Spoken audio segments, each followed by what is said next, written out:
नमस्कार दोस्तों, आज के इस वीडियो में हम अधिगम के प्रकार के बारे में जानेंगे।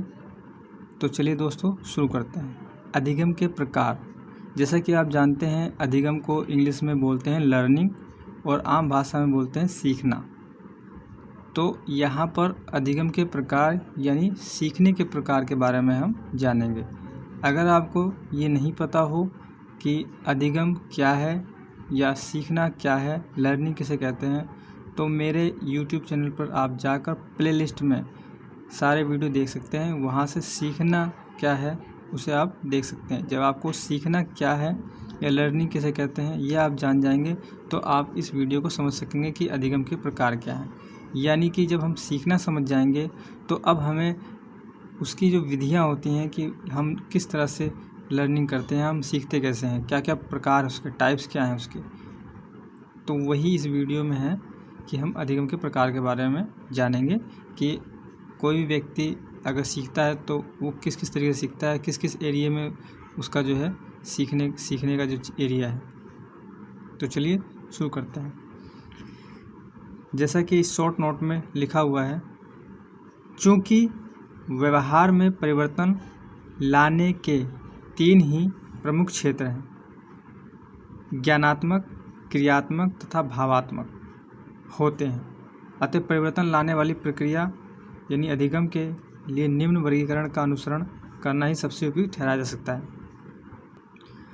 इतनी सी जो हमने पढ़ा है अभी, इसमें जो बता रहा है, कह रहा है कि जो हम व्यवहार में जो हमारा परिवर्तन आता है, असल में वही सीखना होता है। सीखने के जरिए ही हम अपने व्यवहार में परिवर्तन लाते हैं। उसके सिर्फ प्रमुख 3 ही क्षेत्र है, ज्ञानात्मक, ज्ञान से जुड़ा हुआ, क्रियात्मक जो एक्टिविटी, और भावात्मक, भावनाओं से। यानी जितनी भी ज्ञान से जुड़ी चीज़ें हैं, इसमें भी कई सारे पार्ट्स होंगे, वो क्रियात्मक जितना भी इसमें एक्टिविटी, और भावनात्मक जो भी है, ये तीनों के तीनों जो मेन पार्ट हैं, यही प्रमुख क्षेत्र हैं, क्योंकि इसी में ही व्यवहार, इन्हीं क्षेत्रों में व्यवहार में परिवर्तन लाया जाता है। जैसा कि मैंने पिछले वीडियो में बता ही दिया है कि जो व्यवहार में जो परिवर्तन आता है या परिवर्तन लाया जाता है, उसी को अधिगम कहते हैं। तो जो अधिगम जो होता है, ये जो परिवर्तन हमारे व्यवहार में आते हैं, उनके जो 3 ही महत्वपूर्ण हिस्से, ज्ञानात्मक है और एक क्रियात्मक और तीसरा भावात्मक। तो आगे बढ़ते हैं। पहला है ज्ञानात्मक अधिगम, जिसे इंग्लिश में बोलते हैं कॉग्निटिव लर्निंग। दूसरा है मनोगामिक या क्रियात्मक अधिगम, जिसको इंग्लिश में बोलते हैं साइकोमोटर और कॉग्निटिव लर्निंग। तीसरा है भावात्मक अधिगम, जिसे बोलते हैं अफेक्टिव लर्निंग। यानी कि जो हम लर्निंग करते हैं, जो हम सीखते हैं, जो हम अभ्यास के द्वारा, प्रशिक्षण के द्वारा जो हम अनुभव करते हैं, उसके द्वारा जो भी हमारे व्यवहार में जो परिवर्तन आते हैं, जो कुछ हद तक स्थायी होते हैं, उसी को हम सीखना कहते हैं, अधिगम कहते हैं, लर्निंग कहते हैं। वो जो परिवर्तन होता है, जो व्यवहार में जो परिवर्तन होता है, वो 3 महत्वपूर्ण क्षेत्रों में होता है। एक ज्ञानात्मक में होता है, एक मनोगामिक में, एक भावात्मक अधिगम भावात्मक में होता है। हम अगर मान चलो हमें नॉलेज होती है किसी चीज़ की, तो ज्ञानात्मक में आ जाएगा। अगर हमने हाथ पैरों से ये साइकिल चलाना सीख लिया, तो हमारा वहाँ पे साइकोमोटर यानी मनोगामिक आ जाएगा कि वो परिवर्तन हमारा इस एरिया से हुआ है। अगर हमारे मन से, दिल में, भावनाओं में कोई परिवर्तन आता है तो भावात्मक अधिगम होगा। तो ये 3 इम्पोर्टेंट हैं और ये आगे तक काम आएंगे। बाकी और भी बहुत सारे जो है प्रकार हैं अधिगम के, मगर सबने, वैज्ञानिकों ने इम्पोर्टेंट यही मान लिया है कि यही 3 एरिया हैं जिनमें जो है व्यवहार में परिवर्तन लाए जा सकते हैं, और यही अधिगम के जो है प्रकार हैं महत्वपूर्ण। बाकी आगे भी कई प्रकार हैं जिनको हम देखेंगे। तो आगे चलते हैं। अधिगम के वर्गीकरण का दूसरा आधार अधिगम की विधियां हैं। यानी कि जो अभी हमने 3 जो प्रकार देखे हैं, उसके अलावा भी हम उसका वर्गीकरण कर सकते हैं अधिगम के, जो उनकी विधियों को आधार बनाया गया। जैसे कि प्रयत्न एवं भूल अधिगम यानी ट्रायल एंड एरर, ये विधि है और इसके द्वारा भी हम सीखने के यानी अधिगम के प्रकार बना सकते हैं कि ये भी एक विधि प्रकार हो सकता है। दूसरा है शास्त्रीय अनुबंधन, जिसे क्लासिकल कंडीशनिंग बोलते हैं इंग्लिश में। तीसरा है सक्रिय अनुबंधन, जिसे ऑपरेंट कंडीशनिंग बोलते हैं। चौथा श्रृंखलित अधिगम, चेन लर्निंग बोलते हैं। निरूपण, शेपिंग। सामान्यीकरण अधिगम, जिसे बोलते हैं जनरलाइजेज लर्निंग। सातवां है अंतर्दृष्टि अधिगम यानी इंसाइटफुल लर्निंग। आठवां है सहचर्य अधिगम, एसोसिएट लर्निंग। नौवां है विभेदी अधिगम, डिस्क्रिमिनेशन। ये जो 9 हैं विभेद किए गए हैं यानी कि वर्गीकरण किया गया है लर्निंग का, ये विधियों के आधार पर किया गया है कि बहुत सारी ऐसी विधियां हैं जिनके द्वारा हम ये बच्चे जो हैं सीखते हैं, तो इसलिए हम विधियों के द्वारा भी वर्गीकरण कर सकते हैं। तो ये कुछ खास विधियां, इनके बारे में डिटेल में हम आगे सीखेंगे हर एक विधि के बारे में। अभी हम सिर्फ इसका वर्गीकरण कर रहे हैं। पहले हमने 3 करी थी, ज्ञानात्मक अधिगम, मनोगामिक या क्रियात्मक अधिगम, भावात्मक अधिगम, और अब हमने विधियों के द्वारा भी कर दिया, इसमें प्रयत्न एवं भूल विधि और बाकी है। अब हम आगे बढ़ेंगे। प्रसिद्ध मनोवैज्ञानिक रॉबर्ट गेगने ने अधिगम को वर्गीकृत करने का एक अलग ही तरह से प्रयास किया है। अधिगम विकास की विभिन्न अवस्थाओं या सीखने के प्रयत्नों को अगर आरोही क्रम सरल से जटिल में व्यवस्थित किया जाए तो गेगने के अनुसार अधिगम को निम्न 8 प्रकारों में विभाजित किया जा सकता है। अब जो प्रसिद्ध मनोवैज्ञानिक है रॉबर्ट गेगने, उन्होंने अलग ही तरह से लर्निंग के प्रकारों को बांटा है। तो उनके अनुसार जो है वो है पहला संकेतात्मक अधिगम अथवा शास्त्रीय अनुबंधन, जिसे इंग्लिश में बोलेंगे सिग्नल लर्निंग और क्लासिकल कंडीशनिंग। दूसरा उन्होंने कहा है उद्दीपक अनुक्रिया अधिगम या सक्रिय अनुबंधन, जिसे एसआर लर्निंग ऑपरेंट कंडीशनिंग कहते हैं। तीसरा है श्रृंखलित अधिगम, चेन लर्निंग। चौथा है मौखिक साहचर्य अधिगम, वर्बल एसोसिएट। पांचवा है बहु विभेदीकरण अधिगम, मल्टीपल डिस्क्रिमिनेशन। छठा है संप्रत्य अधिगम, कंसेप्ट लर्निंग। सातवां है प्रनियम अधिगम, प्रिंसिपल लर्निंग। आठवां है समस्या समाधान, प्रॉब्लम सॉल्विंग।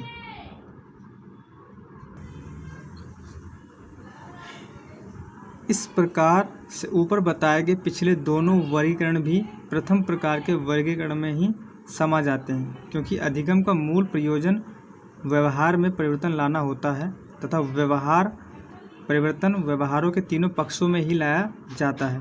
इस प्रकार मूल रूप से अधिगम को 3 मुख्य प्रकारों ज्ञानात्मक अधिगम, मनोगामिक या क्रियात्मक अधिगम तथा भावात्मक अधिगम में वर्गीकृत करके समझना आसान रहेगा। मतलब ये है कि अभी हमने जो एक प्रसिद्ध मनोवैज्ञानिक रॉबर्ट गेगने का जो हमने वर्गीकरण देखा वो, और उससे पहले जो विधियों के द्वारा वर्गीकरण किया गया है वो, ये दोनों जो है पहले वाले जो हमने किया था उसमें समाहित हुआ था, जो व्यवहार को परिवर्तित करते हैं। तो इसीलिए सबने माना है कि व्यवहार में जो परिवर्तन आता है वही लर्निंग है, सीखना है, और जो परिवर्तन व्यवहार के जिन क्षेत्रों में आते हैं वही अधिगम के प्रकार है। तो वो 3 हैं, ज्ञानात्मक अधिगम, मनोगामिक अधिगम और भावात्मक अधिगम। तो अब हम इन्हें डिटेल में समझेंगे आखिरकार ये हैं क्या। तो चलिए शुरू करते हैं। पहला प्रकार है जो इम्पोर्टेंट है, ज्ञानात्मक अधिगम। ऐसे सभी अधिगम जिसके द्वारा बालक के ज्ञानात्मक व्यवहार के क्षेत्र में अपेक्षाकृत स्थायी परिवर्तन लाए जाते हैं, ज्ञानात्मक अधिगम कहलाता है। ज्ञानात्मक मतलब ज्ञान से जुड़ा हुआ, नॉलेज। ये अगर किसी के बच्चे के व्यवहार में कोई ऐसा परिवर्तन आता है जो उसके ज्ञान से जुड़े हुए क्षेत्र में होता है तो उसे ज्ञानात्मक अधिगम कहते हैं। अब यहाँ पे गौर करना, हमारे स्कूलों में जो पढ़ाइयाँ होती हैं हर चीज़, हमारे स्कूल का जो पूरा फोकस होता है वो ज्ञानात्मक अधिगम में होता है। हर चीज़, हर एक बुक उन्हें जो है पढ़ाया जाता है, उसे समझाया जाता है, याद कराया जाता है और उनके नॉलेज को बढ़ाया जाता है और नॉलेज का ही टेस्ट लिया जाता है।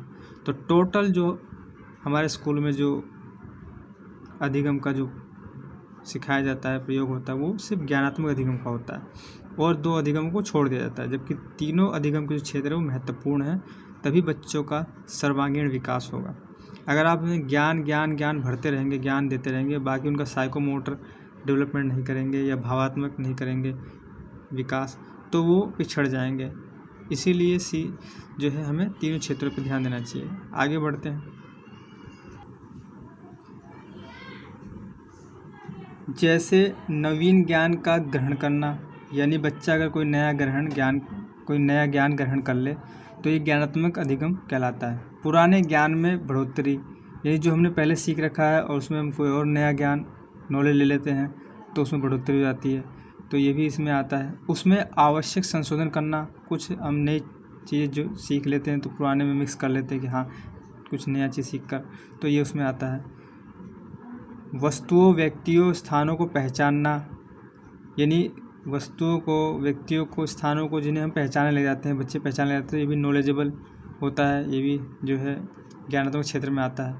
उनको वर्गीकृत करना, भेद करना, सामान्यीकरण करना, यानी कि 2 चीज़ों में भेद करना कि ये जो है ये है और ये चीज़ ये है, तो एक तरह से बच्चे के अंदर भेद करना आ जाता है, वर्गीकरण करना आ जाता है, तो एक सामान्यीकरण बना लेता है, वो एक जनरलाइज कर लेता है उस बात को, तो ये सब भी जो है नॉलेज में आती है।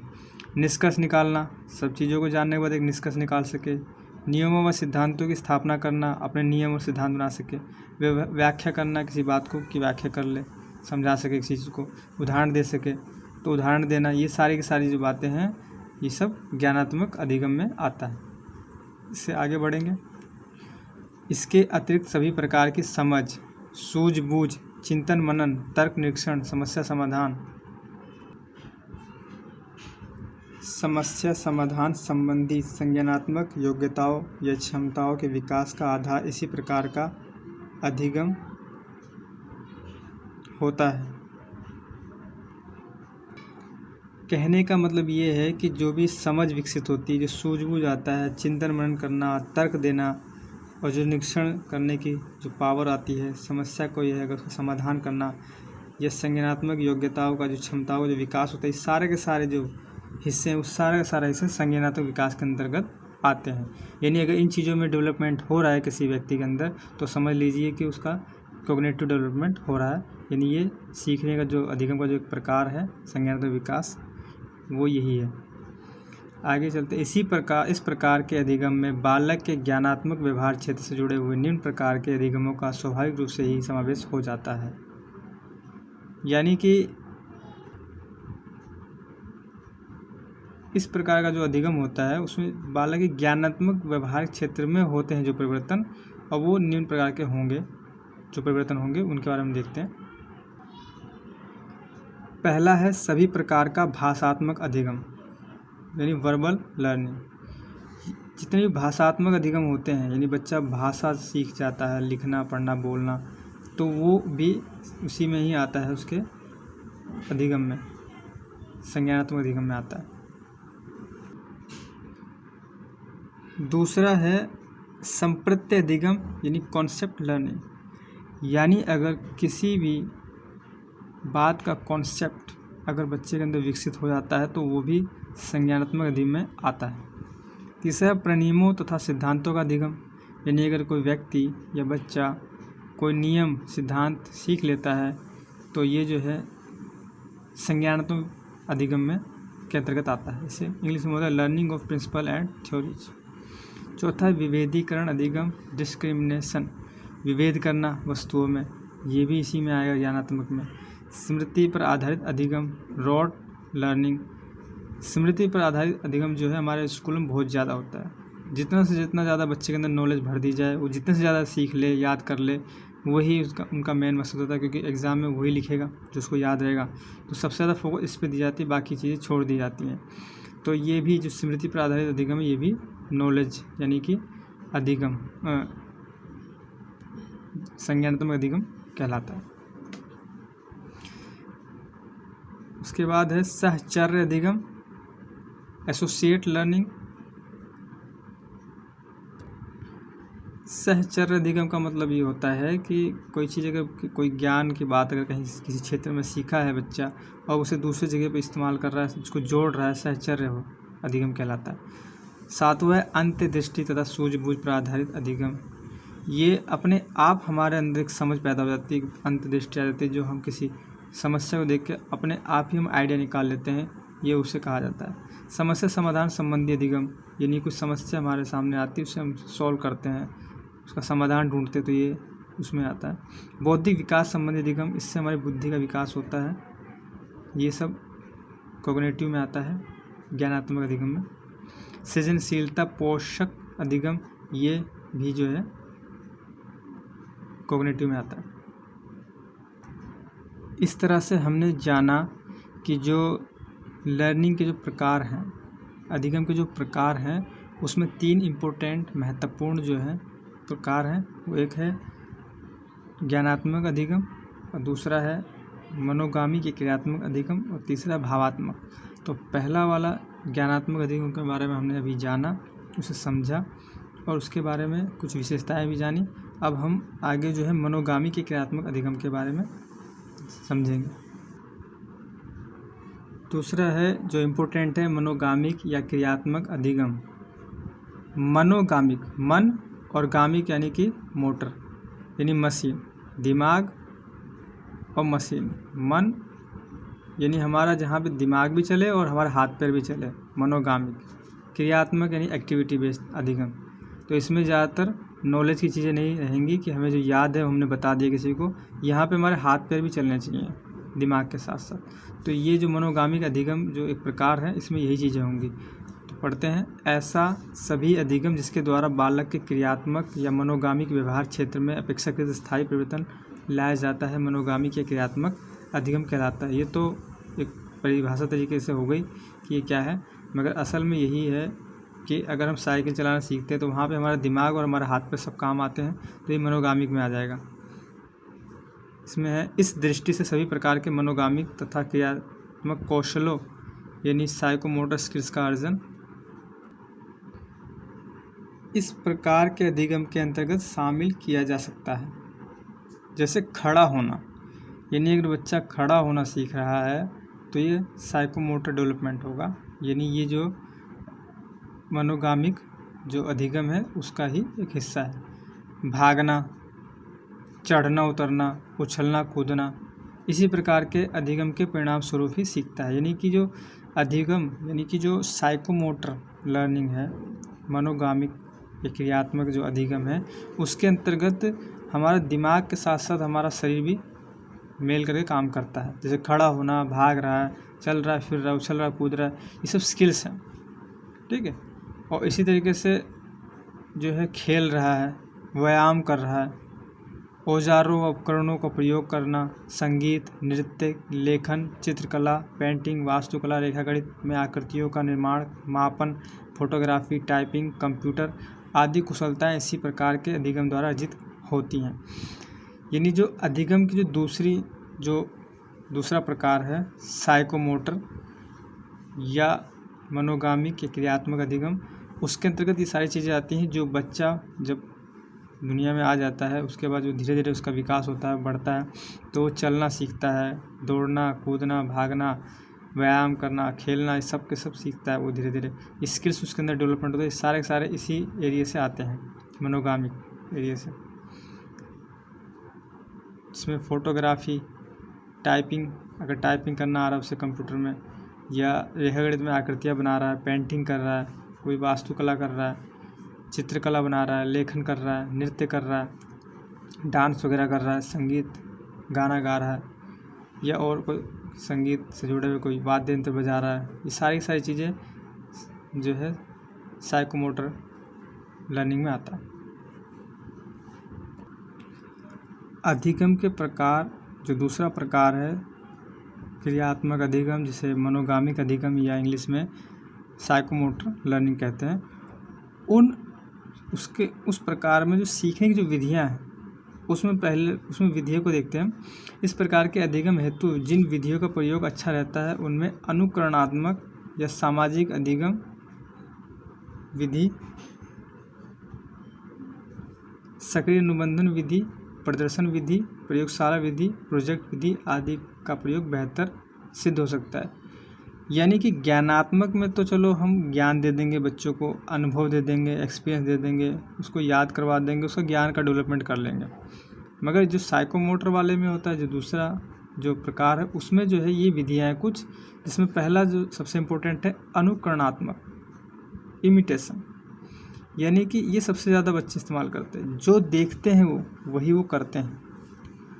अपने घर में अपने माँ बाप के हर चीज़ों को देखते हैं, उनको कॉपी करते हैं, फिर स्कूल में जाते हैं, वहाँ टीचरों का, बच्चों का, मोहल्ले पड़ोस में, रिश्तेदारों में, फिल्मों में, सीरियलों में, टीवी में जो भी चीज़ देखते हैं उसी का वो अनुकरण करते हैं, उसको कॉपी करते हैं और उसी से वो सीखते हैं।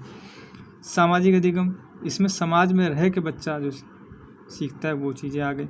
सक्रिय अनुबंधन विधि, ये भी एक विधि है। प्रदर्शन विधि, जैसे कि अगर कुछ दिखाया जाए उससे तो उससे सीखता है। प्रयोगशाला विधि, प्रयोगशाला में भी जो है कुछ चीज़ें करके विकास किया जाता है। प्रोजेक्ट विधि, प्रोजेक्ट दे दे, उस प्रोजेक्ट में काम करेगा तो उससे सीखेगा। तो कई ये सारी विधियां हैं जिन विधियों का इस्तेमाल करके साइकोमोटर अधिगम हो सकता है। आगे है किसी योग्य अध्यापक या प्रशिक्षक की देख रेख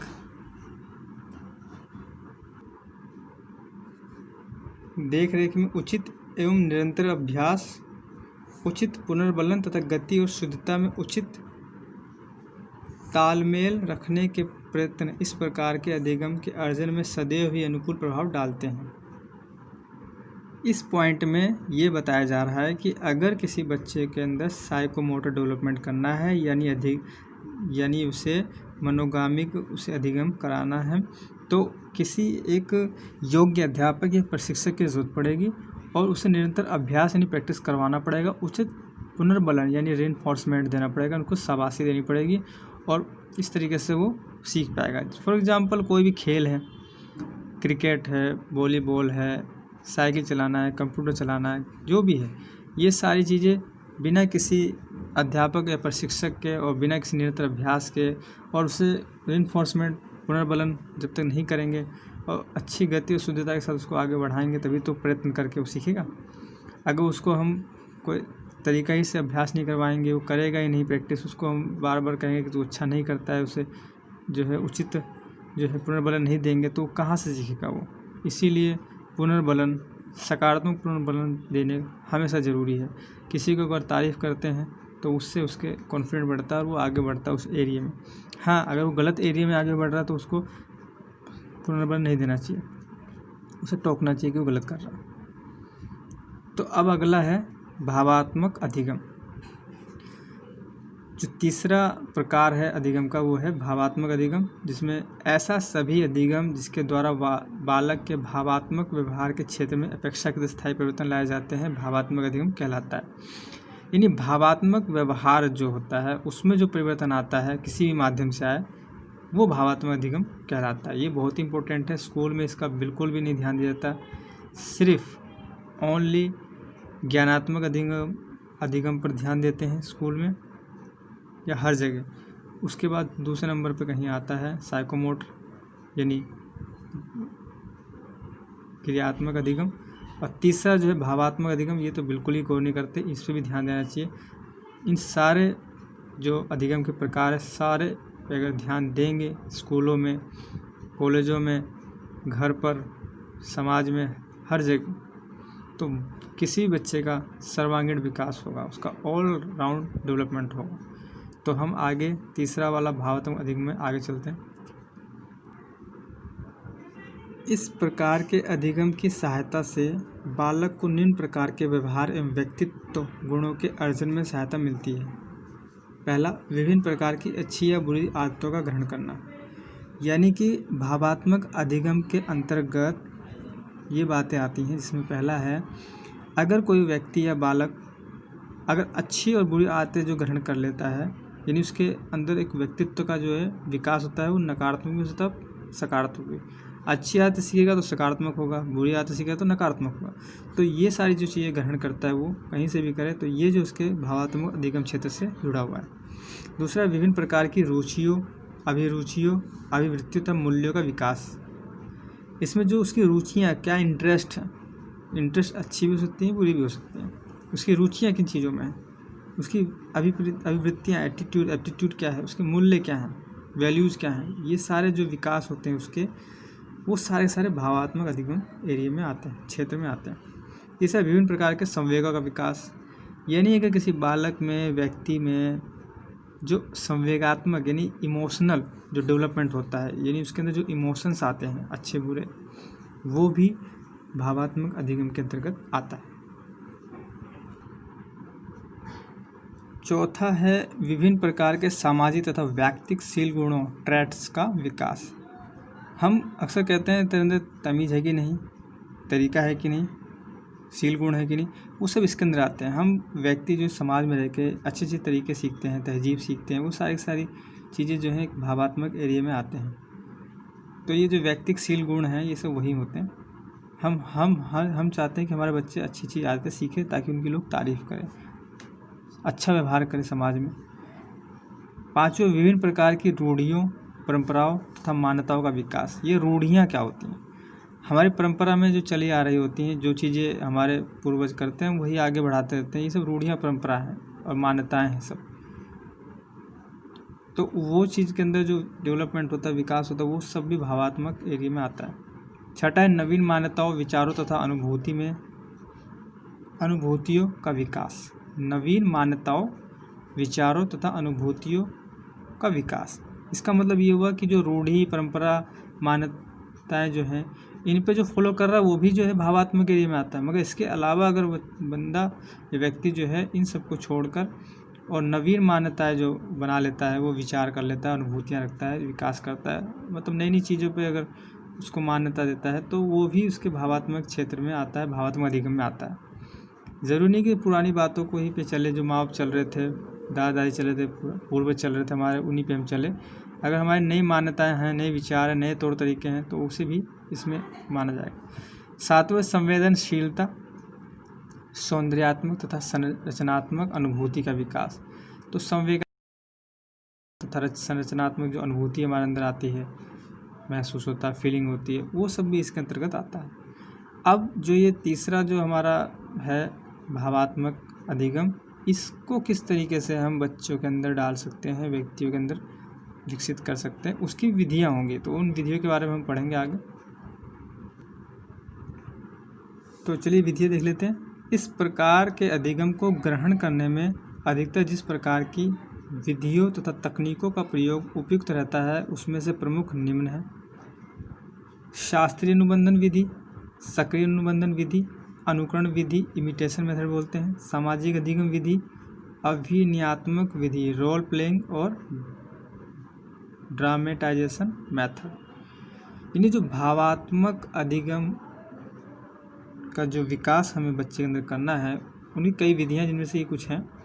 ख़ास तौर पे अनुकरण विधि का ज़्यादा बच्चों पर असर पड़ता है। जो क्योंकि जैसा वो देखते हैं अपने घर में, मोहल्ले पड़ोस में, देश में, वही जो स्कूल में देखते हैं वही वो अनुकरण करते हैं, उसी का ही कॉपी करते हैं।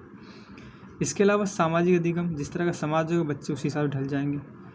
अभिनयात्मक विधि, ये खास तौर पे मेरे को लगता है उसे तो नाटक के लिए प्रयोग किया गया है कि नाटक करके उसको हम अच्छी चीज़ सिखा सकते हैं, नाटक दिखा के, रोल प्लेइंग करके। मगर इसे ज़्यादा मैं फिल्मों से, टीवी से ले सकता हूँ, क्योंकि सोशल मीडिया भी बहुत ज़्यादा इम्पोर्टेंट है। तो बच्चे जो सोशल मीडिया से जुड़े हुए हैं, टीवी में जो देखते हैं, फिल्मों में जो देखते हैं, जो उनके हीरो जो काम करते हैं, बच्चे उसी को ही कॉपी करते हैं और सीखते हैं।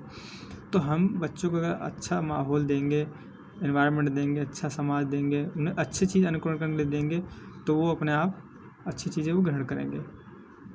ठीक है, तो इस तरीके से हमने अधिगम के जो प्रकार हैं, उनमें कई प्रकार हैं, सब प्रकारों को मिला के 3 प्रकार ज़्यादा बनाए गए इम्पोर्टेंट है। जो वो है ज्ञानात्मक अधिगम, दूसरा है साइकोमोटर अधिगम यानी गामक अधिगम, यानी सिर्फ क्रियात्मक अधिगम भी कहते हैं, और तीसरा भावात्मक अधिगम।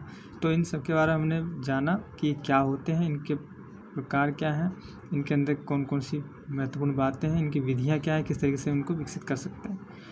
तो आगे की जो बातें हम अगले वीडियो में करेंगे। अगर आपको मेरा ये वीडियो पसंद आया हो तो आप इसे ज़रूर लाइक करें और दोस्तों के साथ शेयर करें और मेरे चैनल को सब्सक्राइब कर लें।